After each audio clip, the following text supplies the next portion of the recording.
Friends, Vishal Chhabra Academy once again welcomes you all. In the previous class, we had studied about Monera for class 11, chapter 2 biological classification. Today we'll discuss about Protista. ठीक है, protista में हम लोगों के पास जो first topic आता है वो आता है क्राइसोफाइट्स. क्राइसोफाइट्स जो होते हैं उसमें बेसिकली सारे डाई एटम्स आते हैं और गोल्डन एल्गी आती है. गोल्डन एल्गी को डेस्पिट्स भी कहा जाता है. They are found in the fresh water as well as in the marine environments. Fresh water में भी पाया जाता है और सॉल्टी एनवायरनमेंट में पाए जाते हैं ये लोग. They are microscopic and float passively in the water currents. Microscopic तो हैं ही, उसके अलावा वो जो वाटर करेंट में फ्लो करते हैं इसलिए उनको प्लैंक्टॉन्स कहा जाता है. ठीक है, हम लोगों ने छोटी क्लासेस में पढ़ा हुआ है प्लैंक्टॉन्स क्या होते हैं. Most of them are photosynthetic और ज़्यादातर वो क्या है फोटोसिंथेटिक होते हैं. क्लोरोफिल पिगमेंट उनके अंदर होती है. In diatoms the cell walls form the two thin overlapping shells which fit together as in a soap box. जैसे साबुन की डब्बी होती है ना, एक दूसरे के अंदर फिट होती है, इसी तरह डाई एटम्स जो होते हैं वो एक दूसरे के अंदर फिट होते हैं. The walls are embedded with silica and the walls are indestructible. जो उनकी वॉल्स होती हैं उसमें सिलिका होता है, इसकी वजह से वो इनडिस्ट्रक्टिबल होते हैं, काफ़ी स्ट्रॉन्ग होते हैं. Thus diatoms have left behind large amount of cell wall deposits in their habitat. और जहाँ पे भी ये रहते हैं तो उसके लिए हम लोगों को उनके सेल वॉल्स के डिपॉजिट्स बहुत नज़र आते हैं. एक्चुअली जब वो गिरेंगे तो वो समुद्र की बिल्कुल गहराई में ही जाएंगे, उसकी सतह पर जाके they settle there. This accumulation over billion of years is referred to as a diatomaceous earth. तो जो ये ग्रेजुअली इनकी जो हीपिंग हो जाती है, बेसिक मतलब एक के ऊपर एक ढेर बनता रहता है, उसको हम कहते हैं diatomaceous earth.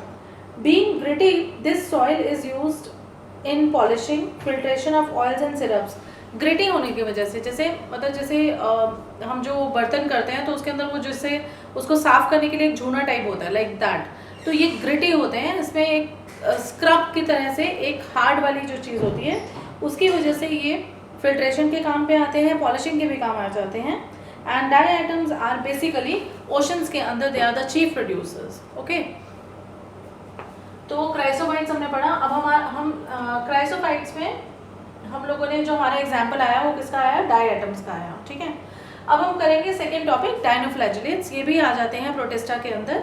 ये ऑर्गेनिजम्स जो होते हैं जनरली मेरीन होते हैं, फोटोसिंथेटिक होते हैं due to chlorophyll pigment. They appear yellow, green, brown, blue और red depending upon the main pigments. रोडोमाइसिन, आपको मालूम है कि जैसे हीमोग्लोबिन होता है हमारी बॉडी के लिए जो रेड कलर देता है, इस तरह जो क्लोरोफिल होता है वो ग्रीन कलर देता है प्लांट्स को. और एरिथ्रोमाइसिन और जो क्लोरोफिल के अलावा कैरोटिनॉइड्स होती हैं और एक ब्राउन कलर देता है. जो ये अलग अलग तरह की पिगमेंट्स होती हैं, अलग अलग रोडोमाइसिन वगैरह जो होती हैं जो अलग अलग कलर्स देती हैं, वो डायनोफ्लैजेलेट्स जो है according to the pigment colourful नज़र हमें वैसे आते हैं. Okay, the cell wall has stiff cellulose plates on the outer surface. जो सेल वॉल्स होती हैं उनकी स्टिफ सेलुलोज आउटर प्लेट्स होती हैं. ठीक है, on the most of them have the two flagellas. Generally उनके दो फ्लैजेलास होते हैं जो उनके मूवमेंट के लिए होते हैं. One lies longitudinally on the surface and the other जो है दैट लाइज ट्रांसवर्सली. मतलब एक तो लॉन्गिट्यूडिनली होता है और एक ट्रांसवर्सली होता है. Very often red dinoflagellates undergo such rapid multiplication that they make the sea appear red. Red इतना ज़्यादा रेड डायनोफ्लैजेलेट्स के अंदर इतनी ज़्यादा मल्टीप्लिकेशन होती है कि ओशन की जो पूरी सरफेस है लाल ही लाल नज़र आती है. Toxins release by such large numbers में even kill other marine animals such as a fishes. जो टॉक्सिन्स प्रोड्यूस होते हैं इतने ज़्यादा कई बार लार्ज नंबर में प्रोड्यूस होते हैं कि उसकी वजह से फिशेस की भी जो है लाइफ खतरे में पड़ सकती है.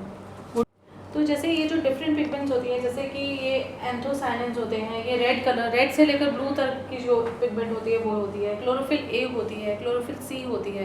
They give the different colour to the different organism, different plants. तो जो क्लोरोफिल ए है वो डाई एटम्स में होती है, ब्राउन एल्गी में भी होती है. ठीक है, तो ये वाली जो डिफरेंट कलर्स हैं they are depending upon the different pigments they have. Most दो फ्लैजेला होते हैं, एक लॉन्गिट्यूडनल होता है और एक ट्रांसवर्स होता है. वेरी ऑफन मैंने ये बताया ना कि रेड डायनोफ्लैजेलेट्स इतना ज़्यादा समुद्र में अपने वो कर लेते हैं कि पूरा का पूरा समुद्र जो है वो हमें रेड नज़र आता है. ठीक है, फिर आ जाएगा यूग्लिनॉइड्स. ये डायनोफ्लैजेलेट्स का ये है डायग्राम है. उसके बाद हम लोग करेंगे यूग्लिनॉइड्स. यूग्लिनॉइड्स जो होती हैं majority of them are fresh water organisms. आपको मालूम ही है यूग्लिना उसके अंदर आता है. और जनरली वो स्टेगनेंट वाटर में होते हैं। Instead of the cell wall they have a protein rich layer known as a pellicle, उसके अंदर सेल वॉल की जगह पेलिकल होती है, which makes their body flexible, जिसकी वजह से उनकी बॉडी फ्लेक्सिबल रहती है। दे हैव 2 फ्लैजिला, 2 फ्लैजिला होते हैं उसके अंदर भी, एक थोड़ा शॉर्ट होता है, एक थोड़ा लॉन्ग होता है। Though they are photosynthetic in the presence of sunlight, लेकिन जब उनको सनलाइट से डिप्राइव कर दिया जाए तो हेटरोट्रोफिक इन नेचर भी होते हैं, मतलब they are dependent on the other organisms for their food.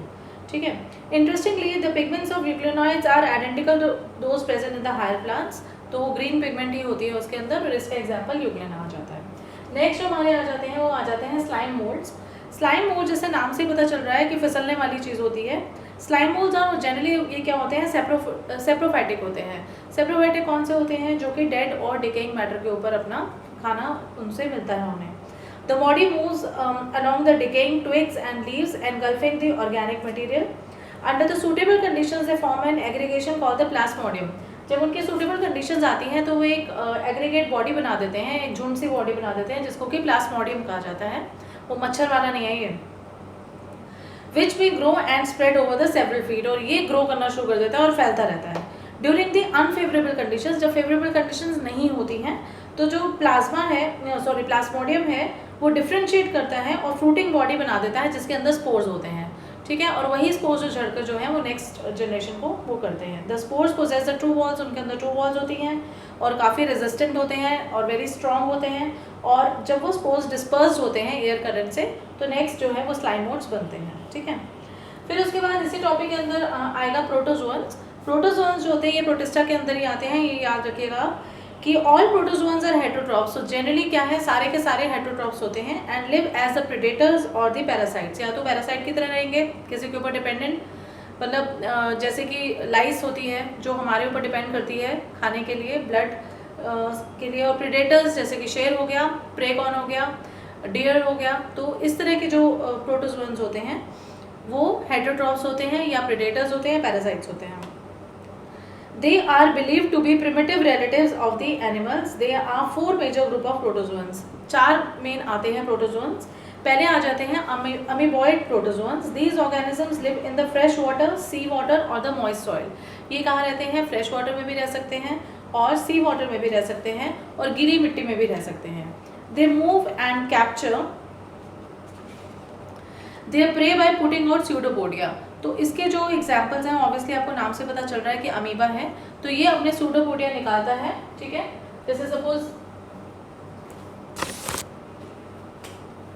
ये है, अगर यहाँ पे फूड पार्टिकल है तो ये क्या करेगा, ये ऐसे करके इस फूड पार्टिकल को अंदर ले लेगा। ठीक है, तो they put their pseudopodia outside and take the prey in. ठीक है, Marine forms have the silica shells on their surface. Some of them, such as ant amoeba, are parasites. Ant amoeba histolytica, जिससे कि वो पेट की problem dysentery जो होती है, तो वो जो है वो ये जो स्पीशीज है ये क्या करती है, एज अ पैरासाइट काम करती है।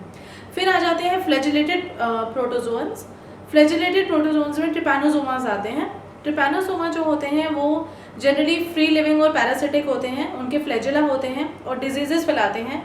ट्रिपैनोसोमा आपको मालूम है कि स्लीपिंग सिकनेस फैलाता है, क्या आ जाता है कई बार मन मातर में। ट्रिपैनोसोमा जो है वो क्या करता है, स्लीपिंग सिकनेस फैलाता है। फ्लैजिलेटेड होता है, पैरासिटिक होता है, ठीक है, और फ्री लिविंग भी हो सकता है। फिर आ जाते हैं सिलिएटेड प्रोटोजोन। सिलिएटेड प्रोटोजोन्स में देखो पैरामीशियम आ जाता है। These are aquatic, generally aquatic होते हैं और एक्टिवली मूविंग होते हैं और बहुत सारे सीलियाँ होते हैं इसके अंदर, जिसकी वजह से उनकी लोकोमोशन काफ़ी अच्छी होती है।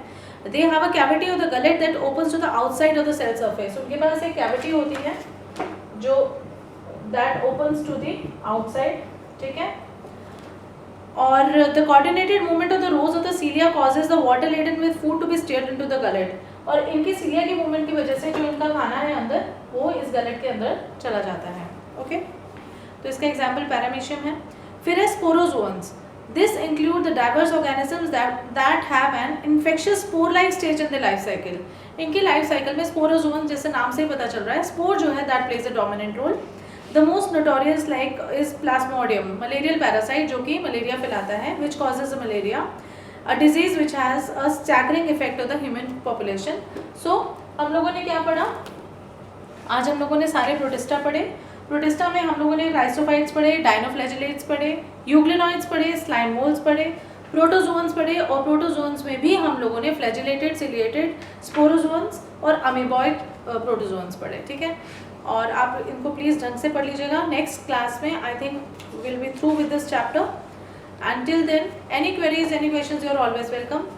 And please take care, stay home, and please do not forget to like, share and subscribe my channel and press the bell icon for the further notifications. Take care, bye bye.